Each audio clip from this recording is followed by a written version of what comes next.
ተማ እዚሁ ነው የሚቀረው። ስለዚህ ታትሞ ለቦታ ይብቃ ብዬ 260 የኢትዮጵያ ብር ከፈሉ።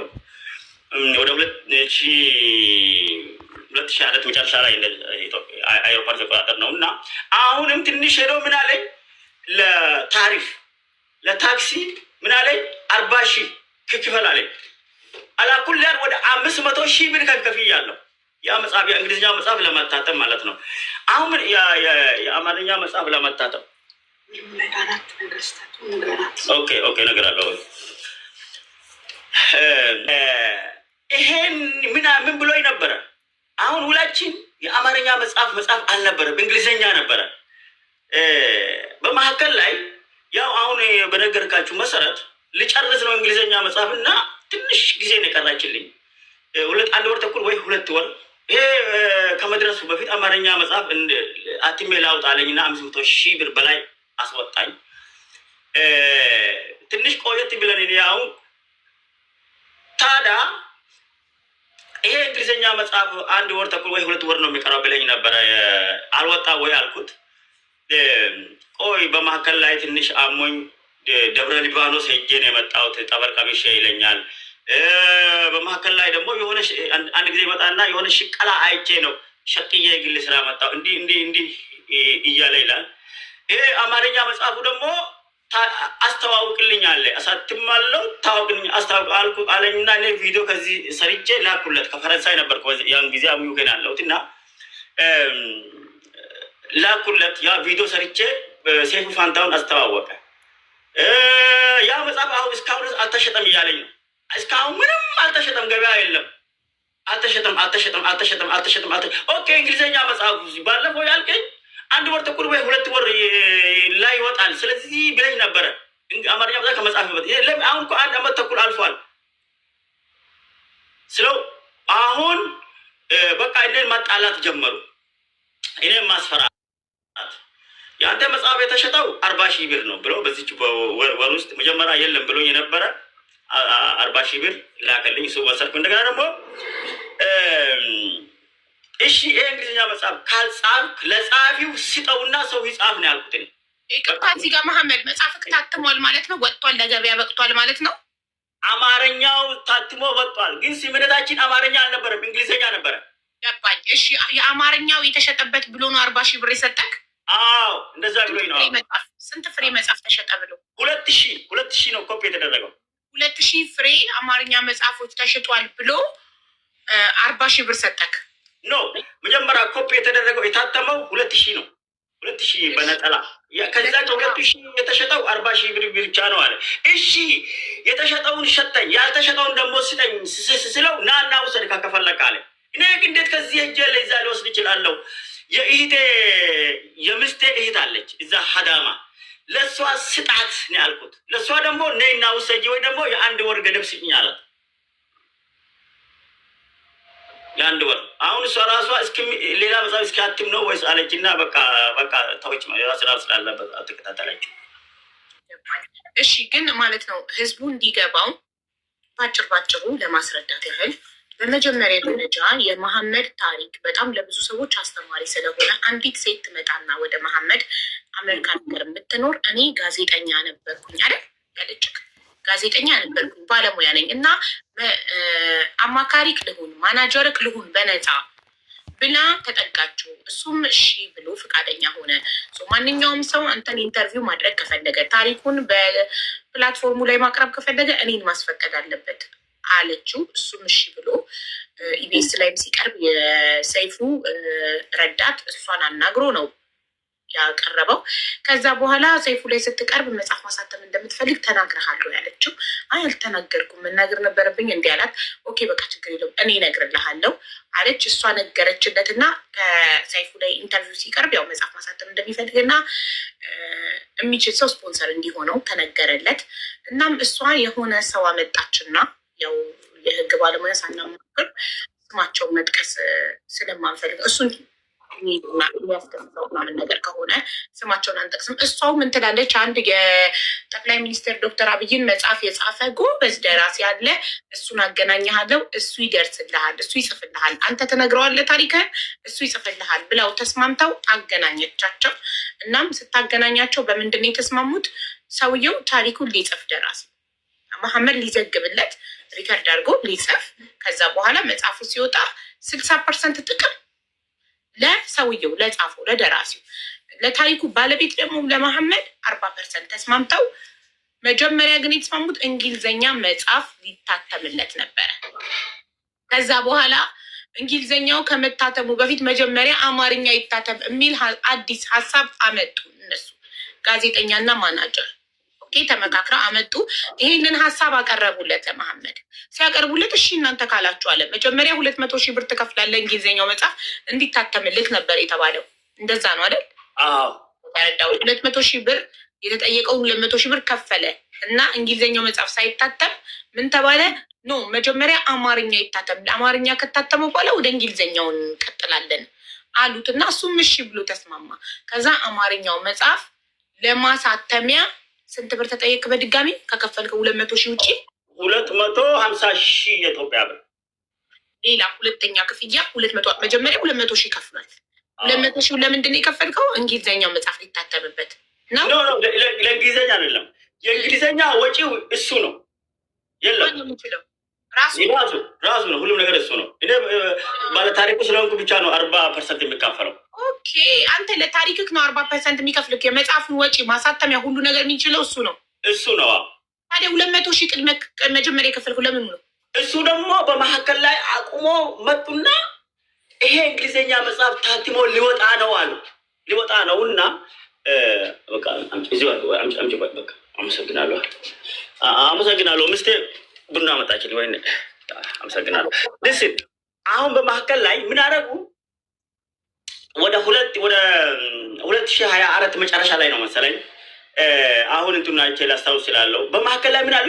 እንግሊዝኛ መጽሐፍ እንግዲህ ሊወጣ ነው። ያ እንግሊዝኛ መጽሐፍ 40% የአንተ 60% የኔ የተስማማ ነው እኮ ሊወጣ ነው። 1 ወር ተኩል ወይ 2 ወር ነው የሚቀራው። በቃ ሊወጣ ነው፣ ታትሞ ሊወጣ ነው። ይሄ እንግሊዝኛ መጽሐፍ ታትሞ ሲወጣ የኢትዮጵያ ውስጥ ሕግ የለም ተቋለ። አንድ ሰው ተነስቶ ካለ አንተ ፍቃድ ውጪ ካለ ፍቃድ ውጪ ይሄን የእንግሊዝኛ መጽሐፍ ወደ አማርኛ ተርጅሞ ሊሸጥ ይችላል፣ ሊሸቅልበት ይችላል። ስለዚህ እኛ ለምንድን ነው ተጠቃሚ አንሆንም? ይህንን እንግሊዝኛ መጽሐፍ ሊወጣ 1 ወር ተኩል ወይ 2 ወር የቀረውን በመሀል ላይ አቁመን አማርኛ መጽሐፍ አትምን አንሸጥም። በእንደዚህ ነው የመጡ። ስለዚህ ይሄ ደግሞ 200,000 ብር ክፈል። አማርኛው መጽሐፍ ገባኝ። ኦኬ፣ መጀመሪያ የአማርኛ መጽሐፍ አይዲያ አልነበራቸውም። በጊዜኛ መጽሐፉ ኦልሬዲ ተጽፎ ሬዲ ነው ለመውጣት። ስለዚህ ከወጣ ኢትዮጵያ ውስጥ በአማርኛ ተርጉመው ሊጠቀሙብክ ምንም ሳይከፍሉክ ታሪክክን ሊጠቀሙብክ ስለሚችሉ ያንን አቮይድ ለማድረግ አማርኛውን ቀድመን እናሳትምና እናውጣ። ለዛ ደግሞ 200,000 ብር ያስፈልጋል፣ እሱን ክፈል አለክ። ለዛ ነው።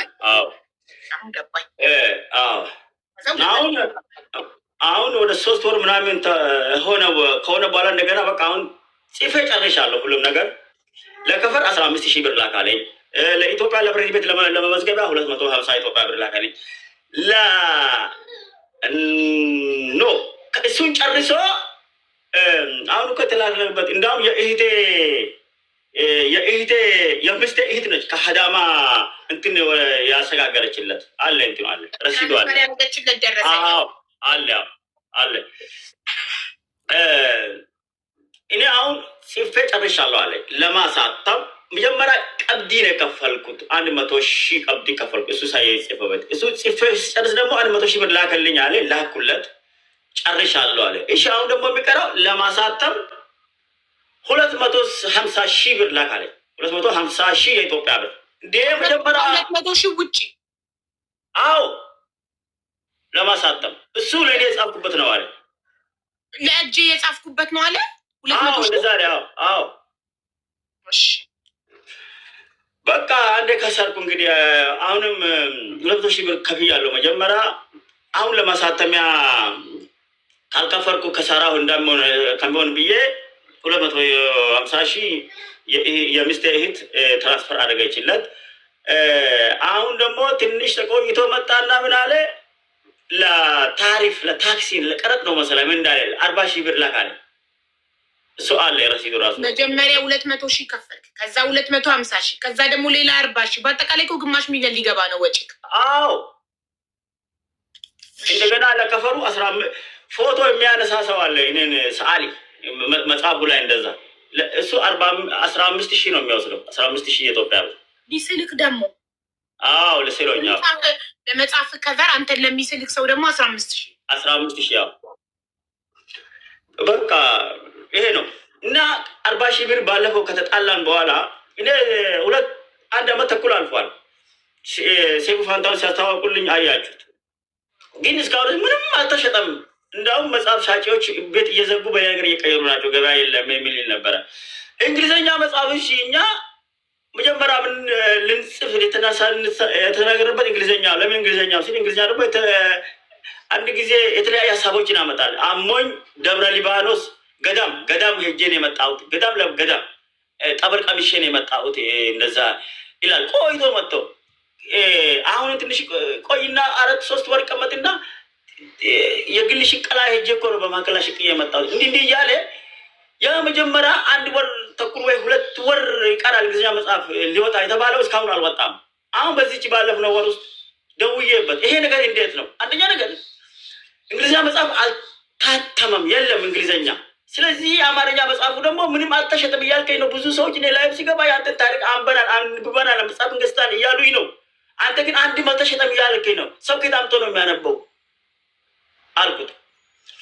ስለዚህ መጽሐፍ ካልተሸጠ 2,000 ኮፒ ነው የተደረገው። 2,000 ነው ያ 2,000 ኮፒ ስጠኝ፣ በቃ ስጠኝና የእንግሊዝኛ መጽሐፍ ደግሞ ሌላ ሰው እንድጽፍ ስጣቸው አልኩት። ይጻፍ እኔ ያጽፋቸዋለሁ አልኩት።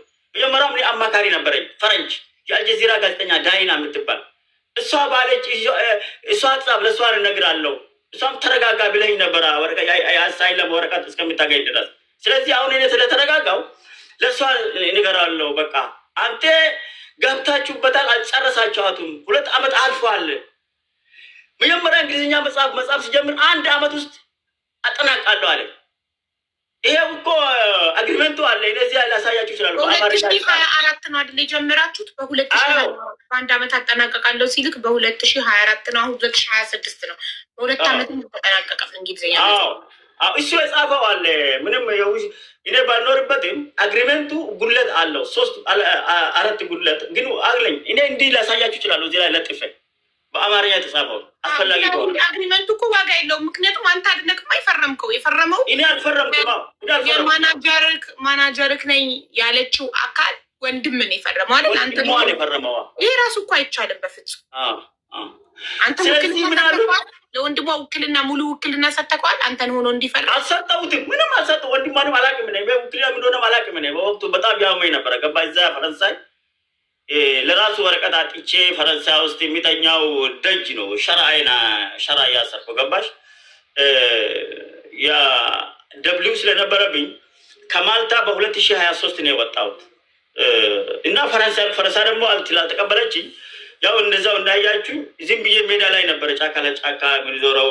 ላሻፔል ይባል ፈረንሳይ ውጭ የተኛው የሆነ ድንኳን ላይ የሚሰጠ ምግብ ቀይ መስቀል የበላ ብላሽ እየታጠሩ እንደዚህ አንዳንድ ጊዜ ካለብኝ በሽታ አንጻር የፈረንሳይ ሆስፒታል አለ፣ አንድ ሆቴል ሆስፒታል የሚል እሱ ያው ችግሬን የሚያውቁን ቤት ሰጥቶኛል። ገባሽ? የግል ቤት አመሰግናታለሁ። አይቲ ዶክተር ነበረች እና እንደዚህ አይነት ችግር ላይ ነበር። አሁን እንግዲህ ቅርብ ጊዜ እየተጣላን ያለ ነው። ምንድን ነው አሁን ትልቁ እዚህ ሚዲያ ላይ ያመጣኝ ነገር ምንድን ነው? እኔ ምን ያስፈራረኛል? በጀመር ነው እንጨርሳለኝ መጽሐፍ ጽፈን ጀምረናል። ውል ነበረ፣ ስምምነት ነበረን፣ ተፈራርመናል። እኔ ነኝ ጸሐፊ፣ ብትሄድ ምንም አታሸንፈኝም ይላል እሱ። እሷ ደግሞ ከአሜሪካ ደውላብኝ ምንም ህግ በቂ አታሸንፍም። ይልቁ አንተና ምስት ተስማምታችሁ ከደራሲ ጋር 3ታችሁ ተስማምታችሁ እሱ ባላችሁ ሂዱ። በጠበቃም በኩልም ብትሄዱ እኛ ከኋላ መጠን ለጠበቃ ትልቅ ብር ሰጠነው፣ ጠበቃ እንቀይራለን። እሷ ስትል ምስቴር ሪኮርድ ያደረገችው አለ። ላሰማችሁ ይችላሉ። አሁን ላሰማችሁ ከፈለጋችሁ አዋሰማን ኦኬ በድሪያ ኦኬ ማስፈራሪያ ስለሆነ እዛ እናንተ ጋር ብቻ አስቀምጡት። ሰውየው ሲፈልግ ብቻ ነው የምናሰማው ለጠበቃ ማስፈራሪያ ስለሆነ አሁን ዳጊ ያለ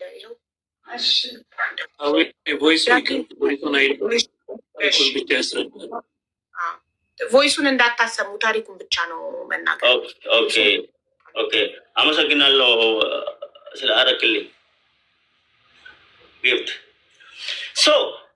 በእንደዚህ እያስፈራሩኝ ነው እና እኔ ከኋላቸው ምን ተማምኖ ያናል እንደሚያስፈራሩኝ አላውቅም። እኔ እዚህ ዩኬ ነኝ። ዩኬ ያለሁት እኔ ጠበቃ አለኝ፣ የራሱ ጠበቃ አለኝ እዚህ ኖቲንጋም የምትባል ከሚስቴ ጋር ሄደን እኛ የምንኖርበት ኖርዝ ሃምፕቶን ነው። ከዚህ ኖቲንጋም ለመሄድ ወደ 50 ፓውንድ ነው የምንከፍለው። በአካል ሄደነው ነው ቢሮ ያነጋገር ነው። ምስጢሩን ሁሉንም ነገር ነግርን ነውና አማከር ነው። ስለዚህ ይሄ ነገር እነዚህ ሰዎች ምን ተማምኖ ነው ይሄናል በታሪኬ ዝም ብሎ በሌለው ነገር የሚያስፈራሩኝ ብዬ እኔ ራሴ በጣም እንትን ጨንቆኝ ነበር። አሁን ምስቴ እሱን ነው የምትነግራችሁ ያለው ነገር ሁሉ ወረቀት ፔፐር ሁሉ በአማርኛ ተጻፈ ሁሉ አሳየችው። እሱ ትራንስሌተር አርግቶ ካነበበ በኋላ እሱም ያው እሱ ለሷ ያለውን ነገር አብዛኝ እሷ እንግሊዝኛ ስለምትችል ከኔ እሷ ነች አምሱ ነው ያ እንትን ያደረጋችሁ። ስለዚህ ይሄ ነው ማለት ነው። ይሄ ነው በቃ ያለ ነገር። ስለዚህ በአጭሩ ጉዳዩ ምን መሰላችሁ? የመሐመድን ታሪክ ሊጽፉለት ቆይ ለዳጊ ወይኔ ኔትወርክ ነቀለው። ድጋሚ ግባና ዳጊ አስረዳዋለሁኝ። ታሪኩን የማታውቁ መቼም የመሐመድን ታሪክ ያልሰማ የለም። የዛሬ 3 ዓመት ምናምን ነው ቫይራል ወጥቶ ነበረ። ሁላችንም ታሪኩን ሰምተናል። ሰይፉ ኢቢኤስ ላይም ቀርቦ ታሪኩን ተናግሯል። እናም ታሪኩ በጣም አስተማሪና ማለት በጣም ብዙ ስደተኞችን የሚያስተምር ታሪክ በተአምር በህይወት የተረፈ ሰው ስለሆነ የፈጣሪን ተአምር የሚያሳይ ሰው ስለሆነ ታሪክህ ለብዙ አስተማሪ ነው። እናም ይጻፍልክ ብላ አንዲት ማናጀር አብይን መጽሐፍ የጻፈ ጎበዝ ደራሲ ነው ብላ አምጥታለት በታሪክህን ሙሉ ንገረው ከሀስከፈ ለቀናት ነው ለወራት እየነገረው እየቀዳ አስቀመጠና በመጽሐፍ የተስማሙት መጀመሪያ ታሪኩን በእንግሊዝኛ ሊጽፍለት እናም ሙሉ በራሱ ወጪ ደራሲው በራሱ ወጪ ሊጽፍለት እና 60% ለደራሲው ገቢ የሚመጣው ከመጽሐፍ 40% ደግሞ ለታሪኩ ባለቤት ለመሐመድ ነበር የተስማሙት። ግን ተጽፎ እንግሊዝኛው ሊያልቅ ነው፣ ትንሽ ነው የቀረው፣ አሁን ሊወጣ ነው። ስለዚህ ከመውጣቱ በፊት ግን አዲስ ሀሳብ አለኝ ይልና ደራሲው ይመጣና ምንድነው አዲሱ ሀሳብ መሰላችሁ? በአማርኛ መጽሐፉ መጀመሪያ እንግሊዝኛው ከመውጣቱ በፊት አማርኛ መጽሐፍ መውጣት አለበት። ምክንያቱም በእንግሊዝኛ ዓለም ከተሰራጨ በኋላ ኢትዮጵያ ውስጥ ሕግ ስለሌለ አለው በአማርኛ ታሪክክን መጽሐፍን ይተረጉሙብክና ምንም ሳይከፍሉክ በነፃ ይሸቅሉብካል። ስለዚህ ይሄ እንዳይሆን መጀመሪያ እንግሊዝኛውን መጽሐፍ ከመልቀቃችን በፊት ከመውጣቱ በፊት ሬዲ ነው ሬዲ ብሎታል። ምንም ሳያሳየው ማስረጃ ግን ሬዲ ነው መጽሐፉ ጽፌዋለሁ። መታተምና መውጣት መለቀቅ ብቻ ነው የቀረው። ስለዚህ ከመለቀቁ በፊት አማርኛ እናሳትም ይለዋል። መሐመድ ደግሞ እሺ ይላል። ስለዚህ ለዛ 200 ሺህ ብር አምጣ ይጻፍበት መጽሐፉ ይለዋል። እሺ ብሎ 200 ሺህ ብሩን ይከፍላል። የምኑን የአማርኛ መጽሐፍ ይጻፍበት። ከዛ አሁን ደግሞ አማርኛ መጽሐፍ ተጽፎ ሬዲ ነው ሊወጣ ለማተም ደግሞ እሱ የመሰለው በ200 ሺህ በቃ መጽሐፉን ጨረሰ። ኖ ሌላ 250 ሺህ አምጣ ተባለ። ለምን? ለማሳተሚያ አማርኛው መጽሐፍ እንዲታተም 200 ሺህ የከፈልኩት እሱ የእጄ ነበር የመጽሐፊያ ነበር። ኦኬ ከምከስብ 200 ሺህን ከማጣ ሌላ 250 ሺህ ልክፈል ብሎ 250 ሺህ ከፈለ። ከዛ ሌላ ደግሞ 40 ሺህ ተጠየቀ። የምንድን ነው የሚሳልበትና እሱ መጽሐፉ ፔጅ ላይ የሚወጣው የሚሳልበትና የአንዳንድ ነገር ተብሎ 40 ሺህ ቶታል ግማሽ ሚሊዮን ብር ከፈለ ማለት ነው። ይህ ሰውዬ 200 ሺህ 250 ሺህ እና 40 ሺህ 490 ሺህ ከፈለ። 490 ሺህ ከፍሎ አማርኛ መጽሐፍክ 2000 ፍሬ ታትሟል ተባለ። 2000 ፍሬ ታትሞ ከዛ ላይ የተሸጠው የአንዱ መጽሐፍ ዋጋ ስንት ነው? 550 የኢትዮጵያ ብር በዛ ነው የሚሸጠው አለ። ኦኬ 40 ሺህ ብር ማለት ስንት ፍሬ ተሸጠ ብሎ ነው የሰጠህ? 40 ሺህ ብር 550 40 ሺህ ሲካፈል ከ2000 እትም ከ2000 ፍሬ 72 ሲባዛ በ550 ብር 72 መጽሐፍ 72 መጽሐፍ ነው የተጻፈው ብሎ 40,000 ብር ሰጠው። ይሄ ሰውዬ ግማሽ ሚሊዮን ብር አውጥቶ እጁ የገባው 40,000 ብር ነው። ያ ብቻ አይደለም። እሺ አልተሸጠም፣ ኦኬ ችግር የለም። ካልተሸጠ እንትን ስጠኝ 15,000 የረሳሽው 15 ምንም አይነት ህጋዊ ውል የለም። እሱ እንደነገረን አሁን እንደሰማችሁት ውሉ እነሱ ናቸው ውል ብለው ጽፈው ልከው እንዲያነብ ያደረጉት እንጂ እሱ ግን አልፈረመም። የፈረመው ዋናው የማናጀሩ ወንድም ራይት።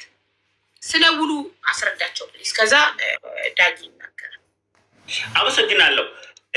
አሁን ምስት እዚህ ጋር አሳውቃቸው ያለች ነገር ነበረ። ምንድነው ያኔ ውሉ የፈረመው እኔ የአንተ አማካሪ ነኝ ያለችኝ ወንድሟ ነው። እሱ ነው እኔን ተወክሎ የፈረመ።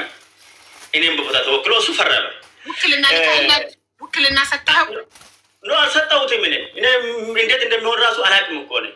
በቃ እኔ ሰው አምናለሁ፣ ሰው አለኝ ነገር ሁሉ ይላለሁ። በቃ እኔ ሰው ሌላ ሸር ያስባል ወይ ደግሞ ሰው ሊጠቀምብኝ አላውቅም። ይሄ ነው ገባሽ? እና ውሉ ደግሞ አሁን ምስቴ አብራራላችሁ ያለችኝ ነገር አለ። ውሉን እዚህ ላይ ላሳያቸው ይችል ነበረ፣ ግን ህገወጥ ስለሆነ ከለክትቻለሁ። እና ውሉ ምን ይላል መሰለ? አንደኛው ነገር አሁን ሰውየው ውሉ ልኮልኛል። እኔ ውሉ አንድ ማልታ ነዋሪ፣ ማልታ አውሮፓ ታውቁታላችሁ። እዛ ለማልታ ነዋሪ ዱርሳ የሚባል አለ። ለሱ ላኩለትና እሱ አነበበው። ሳነበው ይሄ 4 ነገር የጎደለው አለ ያለ። አንደኛ ነገር ይሄ መጽሐፍ ታትሞ እድል አግኝቶ ለፊልም ከበቃ ከዛም ድርሻ አለኝ ይላል። ስለዚህ ይሄ መነሳት አለበት። ስለ ፊልሙ ምን ያገባው? እሱ መጽሐፍ ብቻ ነው። ውሉ የጎደለው 4 ነገር፣ አንደኛ ፊልም፣ ይሄ መጽሐፍ ታትሞ ለፊልም ከበቃ ከፊልሙ ላይም ድርሻ አለኝ ይላል ደራሲ። አዎ ይሄው አለ። ያው እሺ። ሁለተኛ ነገር ደግሞ ይሄ መጽሐፉ በአማርኛ ውሉ በአማርኛ መጽሐፍ የለበትም፣ በእንግሊዘኛ ነው። ቢኮዝ የምንጻፈው መጽሐፍ እንግሊዘኛ ስለሆነ ይሄ ደግሞ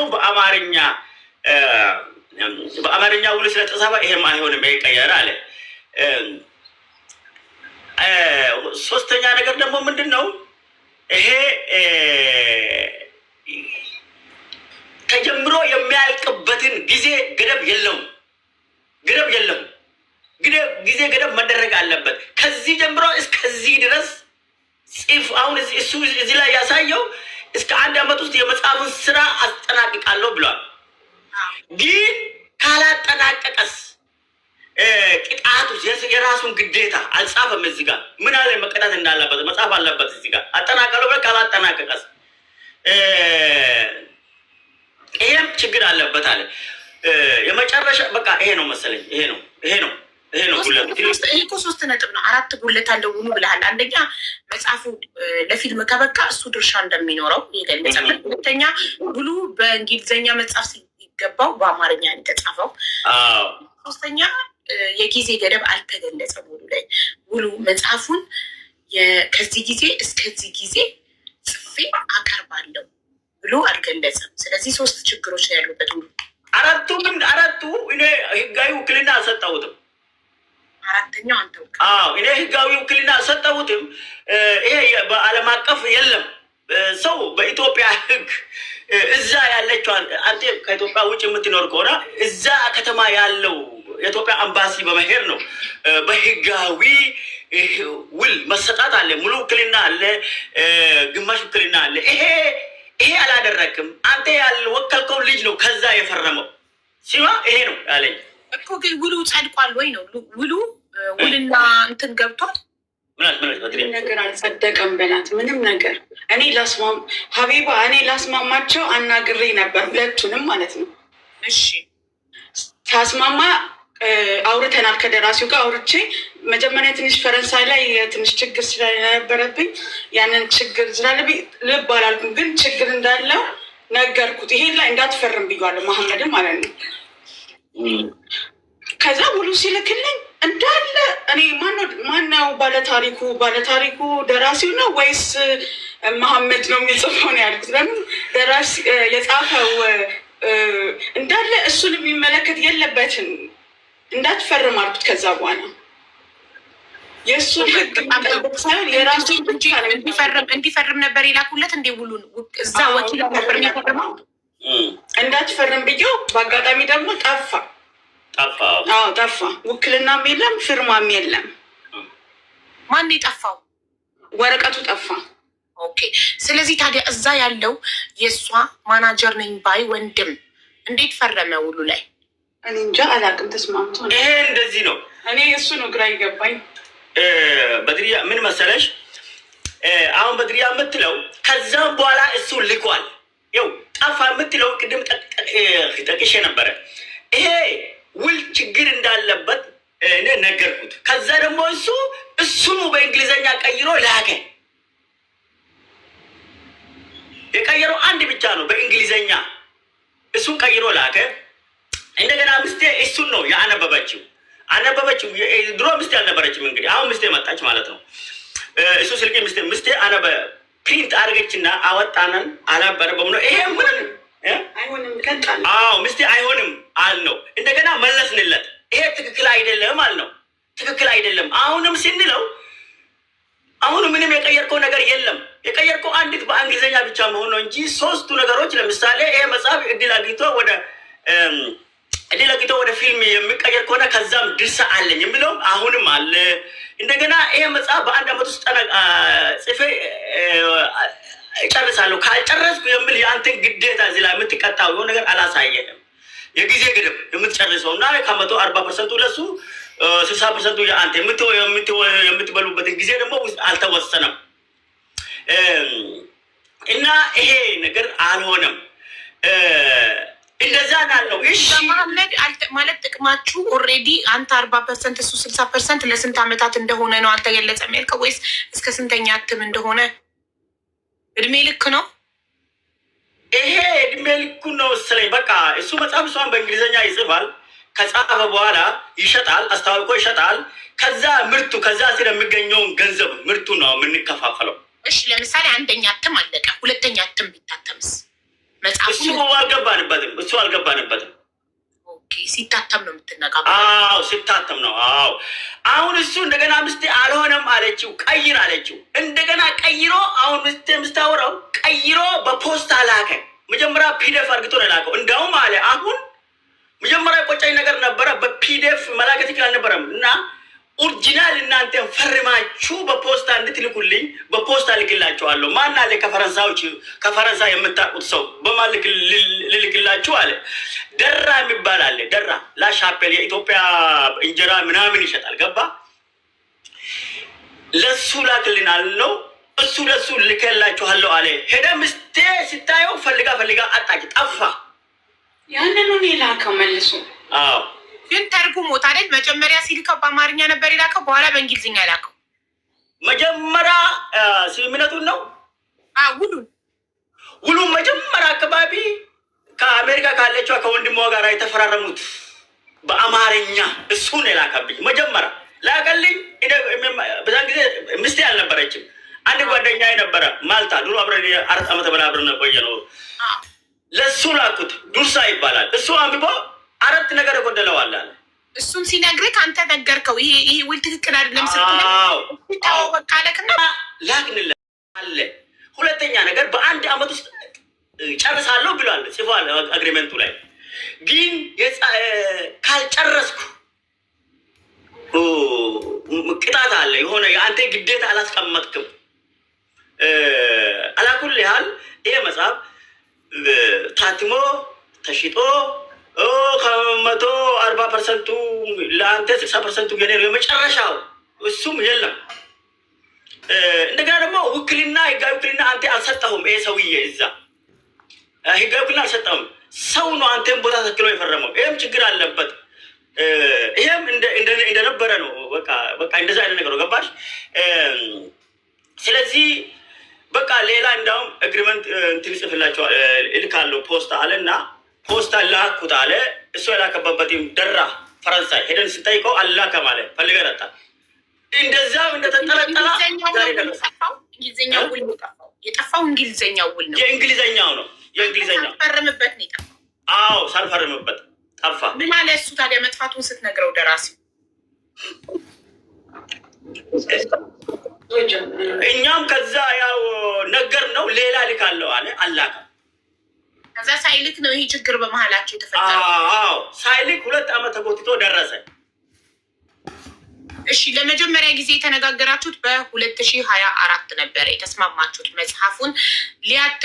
መጽሐፉን ሊጽፍልክና በ1 ዓመት ውስጥ ሊጨርስ የተስማማችሁት አይደል? 2024 ማይ 5ኛ ወር ያ እስከ 2025 ሜይ ሊጨርስ ማለት ነው። ዊዝን 1 ይር አይደለ? ግን እንግሊዝኛው መጽሐፍ እስካሁን ድረስ አሁን ያለነው 2026 ኦገስት ነው። እስካሁን ድረስ እንግሊዝኛ መጽሐፍ አልተጻፈም። ስለዚህ ደራሲው በቃሉ መሰረት እንግሊዝኛ መጽሐፍን አልጻፈም። አለመጽሐፍ ብቻ ቢሆን ችግሩ ኢትስ ኦኬ።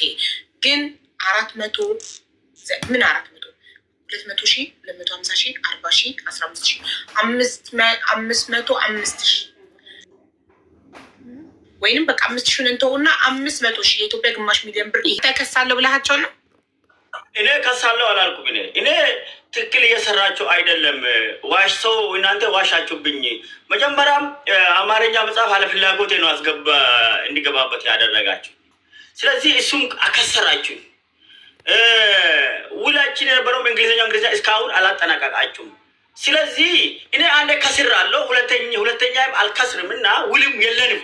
ውላችንም ሳይጸድ ሳንስማማበት ነው እስካሁን ድረስ የደረስ ነው። እውነተኛ እና ህጋዊ እና ዓለም አቀፋዊ እና በኢትዮጵያ ደረጃም የጸደቀ የውል አፈራረም ላይ አልነበርንም። ስለዚህ በቃ አንተ መጽሐፍ አልትችልምና ሌላ ሰው ይጻፍልኝ። በስ ይሄን ያልኩት ያመጣው ሌላ ሰው ይጻፍልኝ ማለት ነው። እሱን ያናደደው አዎ ይሄ ነው እኮ በቃ እኔ አሁን ያልኩት የከሰርኩት ከስራለሁ፣ ችግር የለም። እሱ ተና ሌላንም ከስራለሁ ወይ ወደ ሙሉ በማይሆን ነገር አሁን የሱ አይደለም ከሰርኩት። ዋሹብኝ 500,000 ብር በላይ አከሰሩኝ። ዋሽቶብኝ በልቶኛል። አሁን እሱ ቀራ ወላ መጽሐፉ እንኳን አልሰጥም ብሎኛል። ያልተሸጠውም በቃ እሱ ራሱ ነው ያልኩት ውሰደው። ሌላ ግን በኔ ስም አታሳትም። እዛ ኢትዮጵያ ማተሚያንቲም ሄደ ብቻ ይሄ እንግሊዝኛው መጽሐፍ ለሌላ ጸሐፊ ስጠው። በቃ ሌላ ሰው ይጻፍበት። እኔ መጽሐፍ ለመጻፍ አቅም አለኝ። እኔ ብር አለኝ። እኔ የኔ ስቶሪ አማካሪ አለችኝ። እኔ ፈረንጅ አለችኝ እዚህ አልጀዚራ። አሁን እኔ ለሷ መንገድ ብቻ ነው የሚጠብቅብኝ። ገባ? ስለዚህ ጽፈ አልጻፍክም ወይ ለሌላ ሰው አልሰጠም። 1 ዓመት ውስጥ ጠንቅቃለሁ ብለህ ጨረስከው። 2 ዓመት አልፋ 3ኛ ዓመት ይዘናል ስለው ምንም ነገር አታመጣም። መጀመሪያ እኔ ባልኩ ነው የሚጨርሰው። መጀመሪያ በተስማማነው ነው የምንሄደው። ፈርመሃል፣ ያንተ ፍርማ አለ። ስለዚህ ውክልና ሰጥተሃል። እኔ ውክልና አልሰጠሁትም። ስለዚህ አለ ጽፋለሁ አለ። እኔ ደግሞ አጽፍም በህግ ይከላከላሉ አልኩት። አንተ በህግ ጠበቃ ይዤ ኢትዮጵያ ይከላከላሉ፣ ችግር የለም በኢትዮጵያ ህግ ስለው በህግም ተከላክለ ምንም ነገር አታመጣም። እኔ አለች ያቺ አሜሪካ አለኝ ቮይስ ከኋላ መጣን ብዙ ብር ለጠበቃ ሰጠን። ጠበቃውን እንቀይረዋለን። ጠበቃ ብር ካየ እኮ ይቀየራል እኮ። ለአንተ ይልቅ ለአንተ የሚሻለው ደራሲ ተስፋ ጋሸነ የምልህንም ነገር ብቻ መቀበል ነው አለች። እሷ ያለችኝ ነው እየተነገርኩ ያለው መጽሐፍ ጻፈ። አንተ ውክልና ለዛች ሴት በመጀመሪያ መጣ። አንተ የዛሬ 3 ዓመት ነው አይደለ ቲክቶክ ላይ ቫይራል የወጣኸው? የዛኔ መጣ ማናጀርህ ልሁን አማካሪህ ልሁን በነፃ ያለችህ ሴት ለእሷ ውክልና ሰተካታል? አልሰጠሁትም። ውክልና አልሰጠሁም። የምን ውክል እንደዛ ዝም ብላ በቲክቶክ ውስጥ ኢንቦክስ አበችልኝ። ልክ እንደ ማንኛውም ሰው እንደሚያወራ በቲክቶክ ላይ ብዙ ያወገነኝ አለም ውክልና ሆንናለሁ አለች። እሺ አልኳት። እህቴ አይቼ እንዳው ቤት አገኘው ብዬ እርግጠኛ ነህ? ምንም አይነት ውክልና አልሰጠካትም? ለማስታወስ ትሞክር። ውክልና አልሰጠሁም ጊዜ በእምነት በቃ እሺ ብቻ ነው አሁን የሚያወራው። ውክልና ያ የምሰጣጣው ውክልና የለም እሱ አልሰጠሁት። በአፍ በቃ እሺ ብያታለሁ። እንግዲህ እሺ ለእሱስ ለደራሲውስ ምንም አይነት ውክልና አልሰጠከውም? አልሰጠሁትም። ውክልና ምንም የለም። ስለዚህ አሁን ለጠበቃና የህግ ባለሙያ ዳግማዊ አሰፋ እድሉን እንስጠውና እሱ ደግሞ በጉዳዩ ላይ አስተያየት ይስጥበት፣ ሙያዊ አስተያየት። ከዛ ቁራን ትልክልኝና እሷን አናግራታለሁ መጥታ ምላሽ እንድትሰጥ ማለት ነው። ኦኬ ያለውን ነገር ማስረዳ እሷ ደግሞ ሀቡ እንዴት ነሽ? አህመድ ምናምና እኛ ተፈራረምን፣ ሌላ ሰው የተፈራረሙትን ነው እና በውስጥ ላይ ከሆነ በዋሳብ ልክልሻለሁ እያለች ነው ምስ እንደዚህ ታሪክህን ለእኛም ለሌሎችም ሰዎች ሊያስተምርና ሊያጽናና ደግሞም ሊያበረታ በሚችል መልኩ ተጽፎ ለመነጋገር አበቃን። እንኳን ፈጣሪ ለዚያ አበቃ። አመሰግናለሁ። ዳጊ ያሰላ በጣም አመሰግናለሁ። እኔ ማከብረኸኝ ናኛል ደስ ብሎኛል። እና ላስረዳ ምናልባትም ነገም ሌላም ሰው ቢኖር አካሄዱ የሚሆነው እንደዚህ ስለሆነ ነው። የሚሆነው ምንድን ነው? ባለታሪክና ጸሐፊ ይነጋገራሉ። እሱ ታሪኩን ማጻፍ ነው የሚፈልገው፣ ይሄኛው ደግሞ ባለው የስነ ጽሁፍ ችሎታ መሰረት ታሪኩን ሊጽፍለት ነው የሚፈልገው። ስምምነታቸው ይሄ ነው። ከዛ ክፍያ በምን ያህል ጊዜ፣ የአንተ ግዴታ ምንድን ነው፣ የእኔ ግዴታ ምንድን ነው የሚለውን ነገር በግልጽ ይነጋገራሉ። በግልጽ ከተነጋገሩ በኋላ ያ ነገር ወረቀት ላይ ይሰፍርና ሁለቱ ሰዎች ይፈራረማሉ። ከተፈራረሙ ከተስማሙ በኋላ ታሪኩን በድምፅ ቅጅም ሊሆን ይችላል፣ ሌላ የጽሁፍ ወረቀትም ካለ ሊሆን ይችላል። በማንኛውም መልኩ ለደራሲው በደንብ አድርጎ ይነግረዋል። ከዛ ደራሲው እነዚህን ነገሮች ይሰበስብና የፎቶ የሚሆን የሰነድ ምንም ማስረጃም ካለ አንድ ላይ ይሰበስብና ስነ ጽሑፋዊ ውበቱን በጠበቀ መልኩ መጽሐፍ ይጀምራል። በየመሀሉ ማንኛውም አይነት መረጃ የሚፈልገው ሲኖር እየደወለ ይጠይቃል። ይሄም ያስረዳል። ከዛ በተባባሉት ጊዜ ጽሁፉ ሲያልቅ በጽሁፉ መሰረት ገንዘቡን ይከፍላል። አብሮ ስምምነት ላይ መደረግ ያለበት ነገር ምንድን ነው? ጽሁፉን ለጽሁፉ መስማማት አንድ ራሱን የቻለ ስምምነት ነው።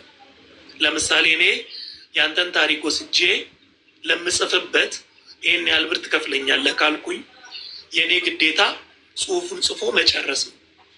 ከዛ ህትመትን በተመለከተ ደግሞ ቀጣይ ስምምነት ነው። ስለዚህ ህትመቱን አንተን የምትሸፍነው እኔን የሚሸፍነው የሚለውም ሌላ ስምምነት ይሆናል። ከዛ በኋላ ደግሞ ከመጽሐፉ ላይ የሚኖር ስምምነት ወይም ክፍያ የሚኖር ከሆነ ደግሞ ከዛ በኋላ ክፍያ ይፈጸማል።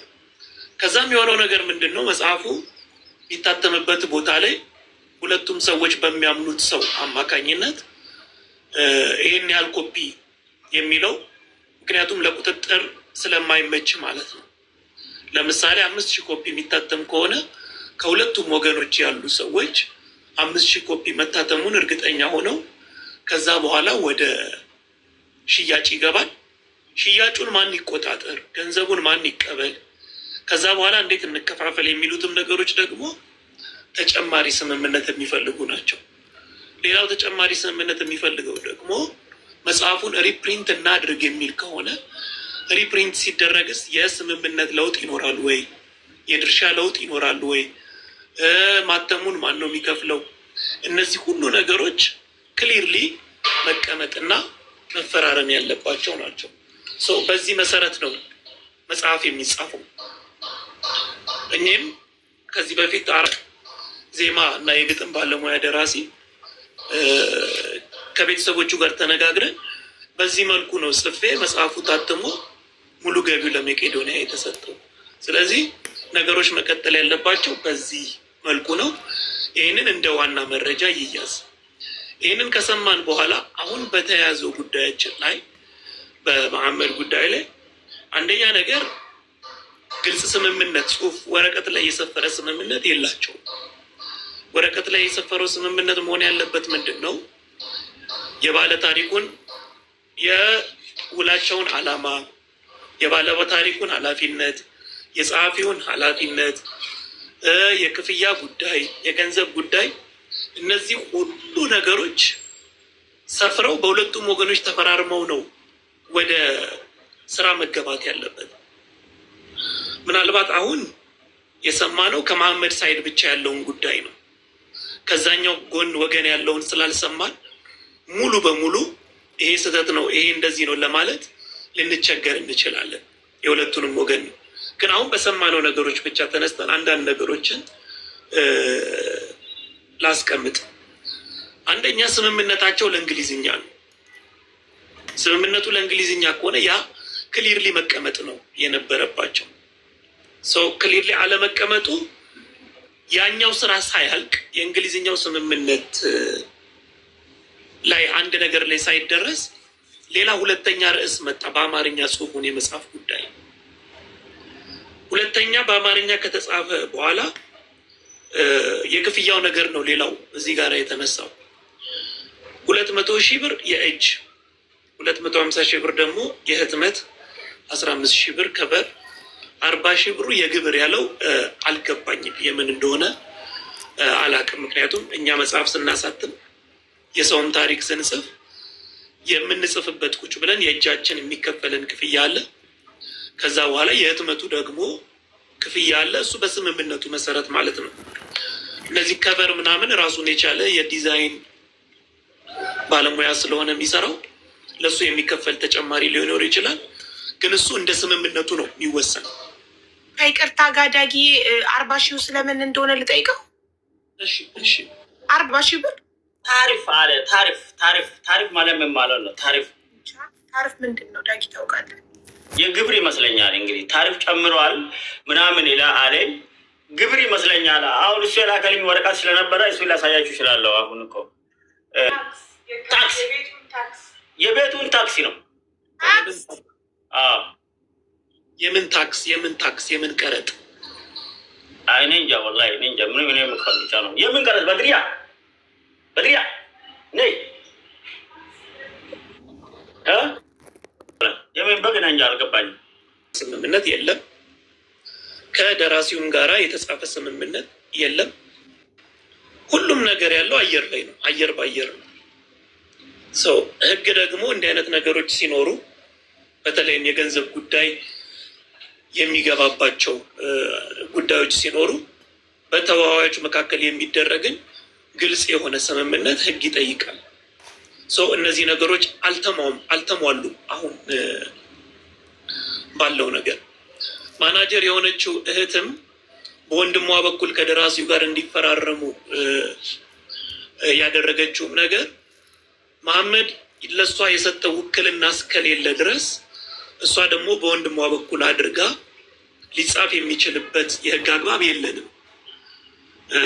ያ ማለት ምን ማለት ነው? አሁን አንቺ እዛ እያለሽ እኔ ተነስቼ በሀቢባ ጉዳይ ብዬ ውል እንደመፈራረም ማለት ነው። ሀቢባ ለእኔ ውክልና ሳትሰጠኝ እንደማለት ነው። እና ያም ደግሞ በህግ ስርዓታችን ውስጥ እንደሱ አይነት አሰራር የለንም። ምክንያቱም አንድ ሰው ወኪል ከሆነ ውክልናው በግልጽ በህግ መቀመጥ አለበት በሰነድ። እሱ ብቻ አይደለም፣ ያ ወኪል የሆነው ሰው ሌላ ሰው ለመወከል ራሱ የውክልና ወረቀት ላይ በግልጽ ሶስተኛ ወገን ለመወከል ስልጣን አለው ተብሎ በግልጽ መቀመጥ አለበት። ካልሆነ ህጋዊ ወኪሉ ራሱ ሌላ ሰው መወከል አይችልም። ውክልና ቢኖረው እንኳን ያ ማለት ምን ማለት ነው? አሁን በያዝነው ጉዳይ ማናጀር ልትሆን ያለችው እህት ውክልና ቢኖራት እንኳን እሱ የፈረመው መሐመድ የፈረመው ውክልና ቢኖራት እንኳን እዛ ላይ መሐመድ ሶስተኛ ወገንም እንድትወክል መብት እስካልሰጣት ድረስ መወከል አትችልም። ግን ይሄ ደግሞ እሷም ውክልና የለውም፣ ወንድሟም ውክልና የለውም። ስለዚህ አብዛኛው ስራ እየተሰራ ያለው ቨርባል በሆነ አግሪመንት ነው። ያ ደግሞ ሩቅ የሚያስኬድ አይደለም። ከዛ የመጀመሪያው ስምምነት ሳይፈጸም ወደ ሁለተኛ ስምምነት ተመጣ። አማርኛው አሁንም የአማርኛው ስራ እንደገና ምንም አይነት የስምምነት ሰነድ የለውም። በቃል ብቻ የተደረገ ነው። በቃልም የተደረገው ደግሞ ግልጽ አይደለም። ግልጽ ያልሆነው በምንድን ነው? 200,000 ለእጄ ትከፍለኛለህ፣ 250,000 ለማተሚያ ትከፍላለህ፣ 15,000 ብር ለከቨር ዲዛይን ትከፍላለህ የሚሉት ነገሮች ከቃል ውጭ አሁንም የተደረገ ስምምነት የለም።